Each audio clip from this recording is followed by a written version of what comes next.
کیا قرآن خدا کا کلام ہے؟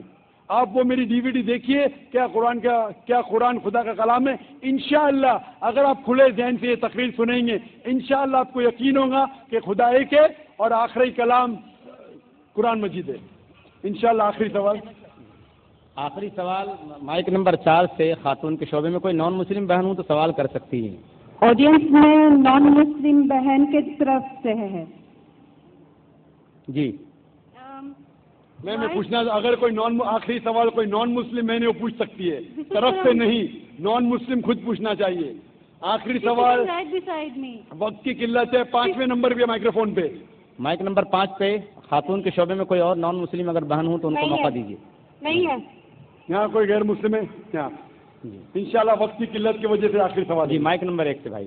جی میں ایکچولی جھوٹ نہیں بولنا چاہتا ہوں، کچھ سمے پہلے میں نے اسلام قبول کیا تھا، بٹ میں اس پہ فالو نہیں کر پایا، کچھ مجبوری کے کارن، ہو سکتا ہے میں نے کیا ہو کچھ پانے کے کارن، بٹ میں نے اسلام کو جانا، میں نے نماز پڑھنا چالو کیا، میں ہر ایک چیز جانا جو مجھے آج کافی اچھی لگتی ہے۔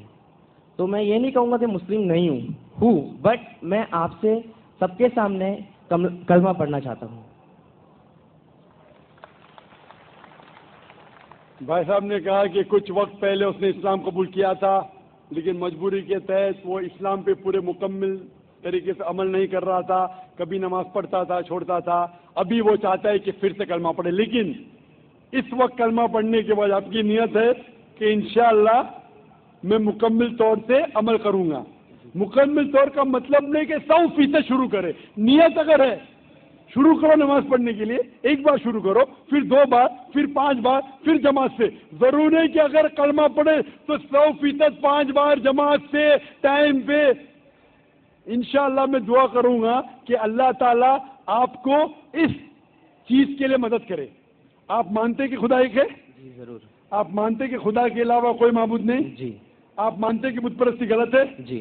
آپ مانتے کہ محمد صلی اللہ علیہ وسلم آخری پیغمبر ہے؟ جی۔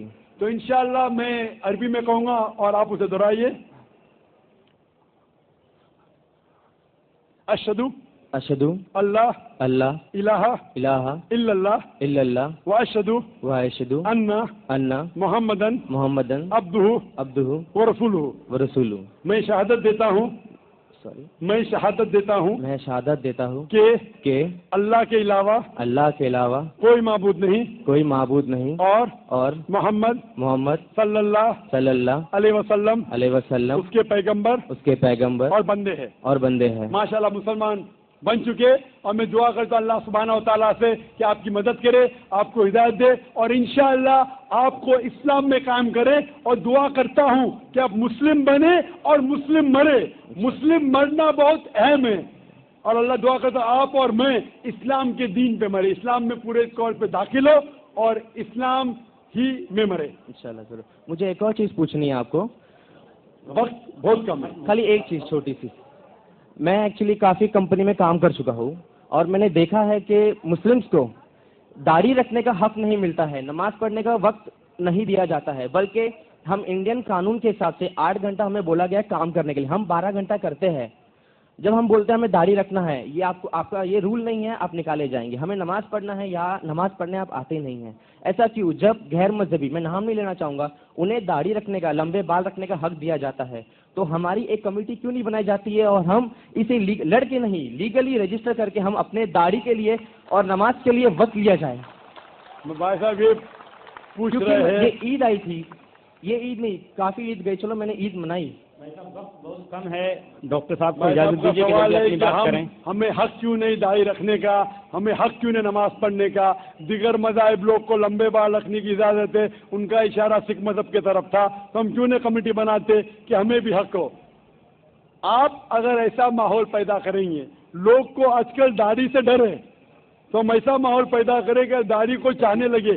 میری ایک تقریر ہے، if the label shows your intent wear it, ایک تقریر ہے جہاں میں ثابت کیا پہلے زمانے میں غیر مسلمان جب ٹیکسی میں سفر کرنا چاہتے تھے، وہ چاہتے تھے ایسی ٹیکسی میں سفر کرو جس کے ٹیکسی ڈرائیور ٹوپی پہنے داڑھی ہے، کیونکہ انہیں فخر تھا کہ مسلمان ایماندار تھے۔